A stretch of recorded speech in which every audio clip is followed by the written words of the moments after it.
तो अभी काफी रोचक यहाँ मुकाबले होने वाले। जी जी बहुत अच्छी बिंदु आपने उठाए सर, और मुझे लगता है कि 3 राज्यों पर पहली बार विस्तार से चर्चा हुई है, पंजाब, हरियाणा और हिमाचल पर, और अब 1 जून भी दूर नहीं है और 7वां फेज़ भी आ जाएगा। मैं समीर राठौर जी आपके पास आता हूँ। इससे पहले मैं दर्शकों आपको इन्फॉर्म कर दूँ कि बहुत एक इम्पोर्टेंट मैटर था जिसके ऊपर मेरा अभी थोड़ी देर पहले एक एपिसोड आया है। उसे देखना मत भूलिए, इसी चैनल के ऊपर है कि ऑस्ट्रेलिया की सरकार ने department of foreign affairs and trade DFAT ने एक नई एडवाइजरी जारी की है अपने मंत्रियों के लिए, एमपीज के लिए, प्रोमिनेंट सिटीजन्स ऑफ ऑस्ट्रेलिया के लिए और बिजनेस पीपल के लिए जो है कि आप अपना मोबाइल लेकर भारत ना जाएं, वहां पर एक बर्नर फोन लेके जाएं। ये वही एडवाइजरी है बर्नर फोन की जो अक्सर चीन, हांगकांग, यूक्रेन, रशिया जैसे देशों के लिए ये देश इशू किया करते हैं।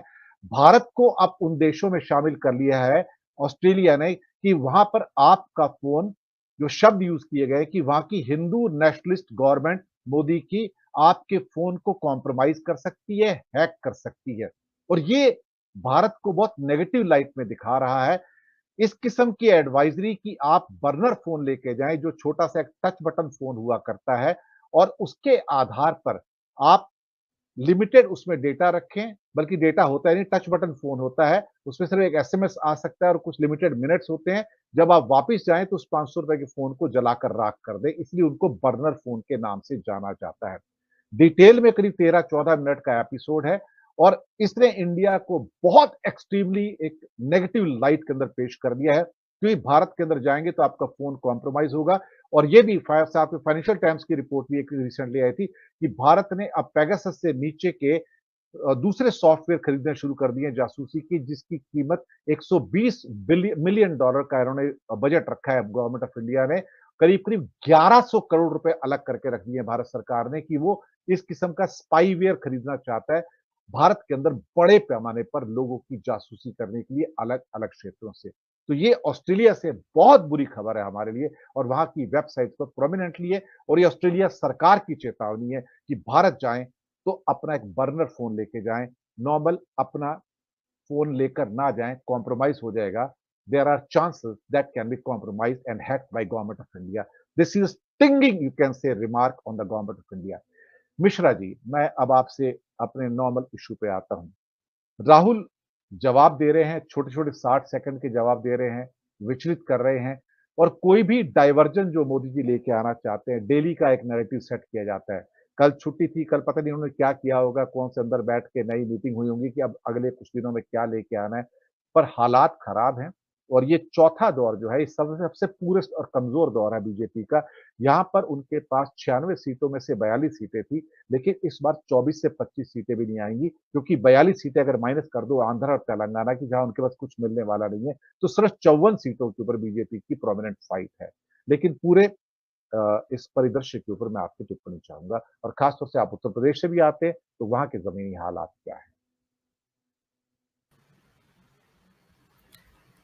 जी, एक तो प्रधानमंत्री जी के ये बयान और उनके सारे बयान इस बीच में जितने भी आए, मुझे लगा नहीं कि, चूंकि शुरुआत से अगर हम देखें, जब पहले फेज के कैंपेन की शुरुआत हुई, चुनाव नहीं हुए, मतदान नहीं हुए वहां पे, तो नारा चला फिर कि 400 पार वाला ही नारा चल रहा था, 400 पार, 400 पार। पहले फेज के चुनाव हो गए तो लगा कि झटका लगा होगा, तभी उसको बदलाव किया गया। उसके बाद फिर तब से लगातार हम देख रहे हैं कि कांग्रेस पार्टी के मैनिफेस्टो की पोस्टमार्टम हो रही है, होने लगी, और उसमें ढूंढ ढूंढ करके जो हिंदू मुस्लिम के विषय थे, ढूंढ ढूंढ करके लाए जाने लगे। पुराने मनमोहन सिंह जी का पुराना भाषण, उसको भी किस तरीके से किया गया, जो बात उन्होंने नहीं कही उसको भी लेकर के, और खुद प्रधानमंत्री जी के भाषणों में वो चीज शामिल रही।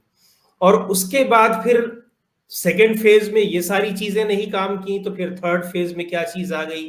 थर्ड फेज में आ गई कि चुनाव अगर ये जीत गए, यानी पहले तो आया कि ये जीत गए तो आपका ये ले लेंगे, वो ले लेंगे, भैंस ले लेंगे और आधी चीजें सारी ले लेंगे, मंगलसूत्र ले लेंगे। उसके बाद थर्ड फेज, वो भी फिर काम नहीं किया। थर्ड फेज में आते आते फिर ये हो गया कि अगर अभी भी आप नहीं चेते, यानी अपने मतदाताओं को बताने लगे कि आप यहाँ इतनी बातें आपसे हम बता रहे हैं कि कांग्रेस आएगी तो ऐसा कर देगी, लेकिन आपको समझ में नहीं आ रहा है, तो थर्ड फेज तक आते आते ये हो गया कि ये जो बनवाया गया है राम मंदिर अयोध्या में, उस पर ताला लगा देंगे लोग। अब ये कई सारे लोगों, चूंकि मैं तो हर फेज में कहीं ना कहीं जरूर गया, खासतौर से उत्तर प्रदेश में ही जहां पोलिंग रहती है, अभी नेक्स्ट फेज के लिए भी मैं कल निकल रहा हूं, तो लोगों से बातचीत करने में लोगों को कहते, मतलब लोगों को ये कहते हुए हमने सुना है कि ये क्या चीजें वो क्या बोल रहे हैं, ये क्या पब्लिक को पूरी तरह से मूर्ख समझते हैं कि कोई आएगा ताला लगा देगा मंदिर को, ये कर देगा, ऐसा भी हो सकता है क्या? हमने कहा भाई अगर उनको इतना कॉन्फिडेंस है तभी तो कह रहे हैं। तो कहे कॉन्फिडेंस नहीं कह रहे हैं, ये कॉन्फिडेंस लूज कर चुके हैं पूरी तरीके से, इसलिए उस जो अब उनका जो कह लीजिए कि एक कॉन्फिडेंस अब खत्म हो रहा है, और जो जिन चीजों पर वो विपक्ष को घेरा करते थे अब नहीं घेर पा रहे हैं। अब यहां तक उनको कहना पड़ रहा है कि अरे भाई अंबानी अडानी की बात क्यों नहीं कर रहे हो, यानी अब वो मुद्दे बता रहे हैं कि आप इनकी भी चर्चा करिए। और वो मुद्दा भी देखिए किस तरीके से, मतलब एक कहूंगा कि एक बेहतर स्ट्रेटजी के साथ राहुल गांधी ने काम किया कि 59 सेकंड की एक क्लिप बनाई और उनका जवाब दे दिया, उससे ज्यादा नहीं, जिसको हमारे यहाँ की भाषा में कहते हैं कि बिल्कुल लोड ही नहीं ले रहे हैं, आप कहते रहिए, क्योंकि वो जान रहे हैं कि आपकी बातों को तो ना आपका मतदाता समझ पा रहा है, वो भी बड़ा हैरान है कि ये सब क्या बोल रहे हैं, इन सब चीजों का मतलब क्या है चुनाव से। और कांग्रेस के मैनिफेस्टो में कहां से वो चीजें ला रही हैं, कांग्रेस के अध्यक्ष कह रहे हैं कि मैं आपको आपके घर पर आकर के समझा दूं, कहिए तो ये सब चीजें हमने कहीं नहीं लिखी हैं, लेकिन नहीं, वो तो मानने को तैयार नहीं है। तो कुल मिलाकर के ये जितनी भी चीजें जो अब पकड़ रहे हैं कि हम इस पर घेरेंगे, उन सारी चीजों पर खुद गिरते जा रहे हैं। और कई बार होता नहीं है कि जो कहा जाता है कि जब वक्त खराब होता है तो राह में छोड़ के साया भी चला जाता है, टाइप की चीजें। अब आप देखिए कि वो संदेश खाली को इतना बड़ा मुद्दा इन लोगों ने बनाया और लगा कि अब तो प्रचारित इस तरह से किया गया कि ये तो ऐसा मुद्दा है कि बंगाल की जो है वो 3/4 सीटें बीजेपी ही जीत ले जाएगी। वो मुद्दा पूरी तरीके से क्या हो गया कि खुद गिर गए हैं उसमें।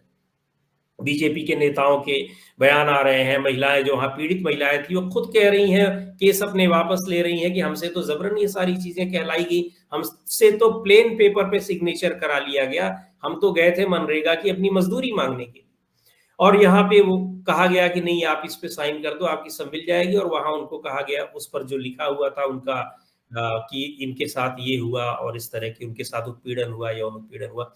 तो आप खुद अपनी ही जो बनाया हुआ जो जाल है उसमें एक तरीके से फंसते चले जा रहे हैं। उसका कारण ये है, कारण ये है कि आपको अब विपक्ष को घेरने के लिए कुछ नहीं।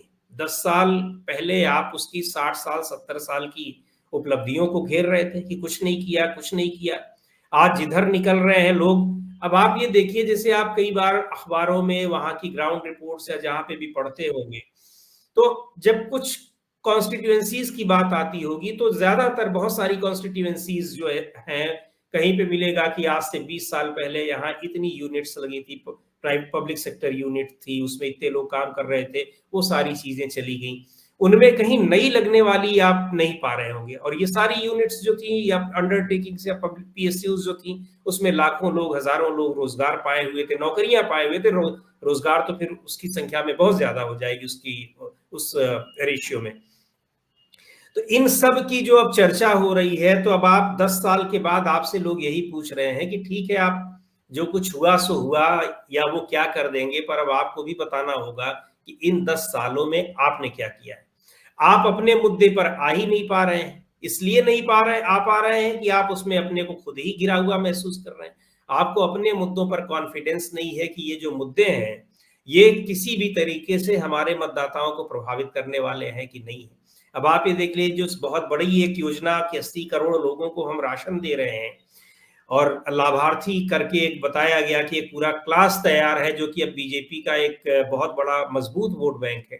वो क्लास जो ले रहा है वो भी पूछने लगा है कि हमको ये क्यों दिया जा रहा है, हमको उस तरीके से सक्षम बनाने की व्यवस्था सरकार के पास कोई क्यों नहीं है कि हम इस पर जिंदा ना रहें। आपकी सबसे बड़ी उपलब्धि पर इस तरह से उन उपलब्धियों को जो एंजॉय कर रहा है, जिसको वो चीजें मिल रही हैं, वो भी सवाल उठा रहा है। और वो इसीलिए उठा रहा है कि ये तो आप किसी भी दिन बंद कर देंगे, और हम 5 साल राशन लेते लेते इस तरह से जब पंगु हो जाएंगे तो बाद में हम करेंगे क्या?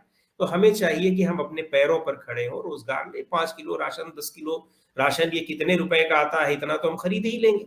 लेकिन अगर हम उसी पे की बदौलत चलते रहेंगे और कभी सरकार ने उसको वापस कर दिया तो फिर हम तो भूखों मर जाएंगे। तो ये सब चीजें जो है, ये बीजेपी के नेताओं, खास तौर से प्रधानमंत्री जी के भाषणों में ये एक कह लीजिए कि एक झुंझलाहट सी दिखाई पड़ रही है। आप बीजेपी के नेताओं से बोलिए, कई बार आप जब अगर जिनसे आपके पर्सनल ताल्लुकात होंगे तो वो ऑफ द रिकॉर्ड और इस तरह की बातें, उनको खुद ही हैरानी हो रही कि ये सब क्यों बोल रहे हैं।